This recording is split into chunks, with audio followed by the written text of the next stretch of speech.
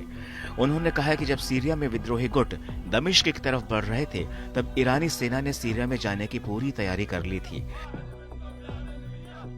लेकिन अमेरिका ने हवाई और जमीनी रूट्स को पूरी तरह से बंद कर दिया था, जिसकी वजह से हमारी सेना सीरिया तक नहीं पहुंच सकी। खामनेई का कहना है कि मुझे मेरे जनरलों ने बताया था कि हमने सीरिया में जाने की पूरी तैयारी कर ली है, लेकिन अमेरिका ने हवाई और जमीनी रास्ता ठप कर दिया।